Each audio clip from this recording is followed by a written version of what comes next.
The market's at record highs. Yeah. Is it justified with the current environment? I think you could make the argument that it is. Coming off of the Q4 drawdown, we had a number of sectors really respond well into Q1. And I think the big story is about how many sectors are doing so well versus last year. So of the S&P, only two sectors, healthcare and utilities, are not in double-digit growth.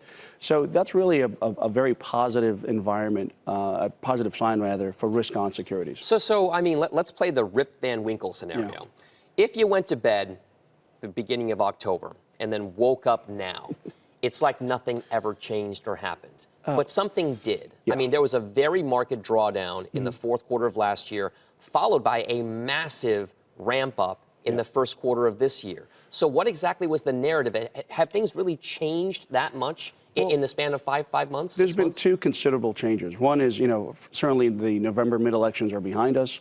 The second thing is the Fed. I mean, if you're going to give Fed, a lot of criticism for being responsible for the drawdown in Q4, then you have to give them credit for stepping aside and really helping the markets upward in Q1. So those two things are behind us. Brexit, believe it or not, has been kicked down the can. The can has been kicked down the road, so to speak. So we're not expecting any changes out of them until October 31st. So the environment has demonstrated and has given the market reason to put more risk on. Salt Financial is an emerging ETF manager. You have a couple of smaller funds right now focused on more defensive-oriented trading and more aggressively bullish trading. So take us through those funds. One of your funds is a very bullish high beta or high volatility stock play. It's got about $12 million in assets, but what are you seeing in terms of flows? Is there a sentiment change that you're seeing develop in the marketplace? Sure. The fund that you mentioned is SLT, and it's up over 30% year to date. Part of it is because it's getting a lift from all these different sectors.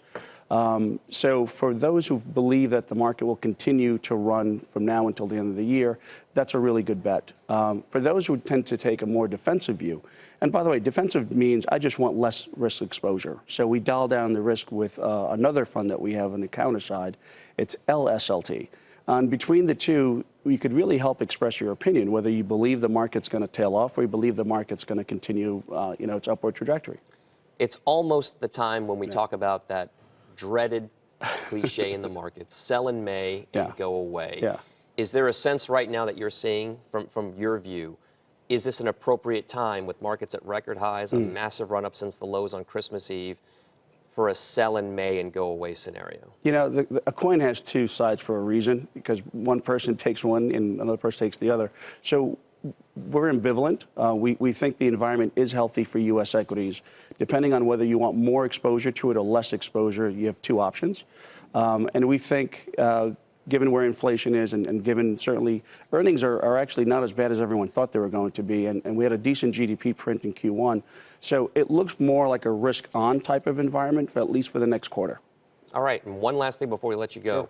Are there certain industry groups that you would overweight now in your mind going to the second half of this year? Yeah, I think we got a huge pull from SLT because we were overweighted in energy and financials and obviously technology. So those were the top three, and all three have performed beautifully.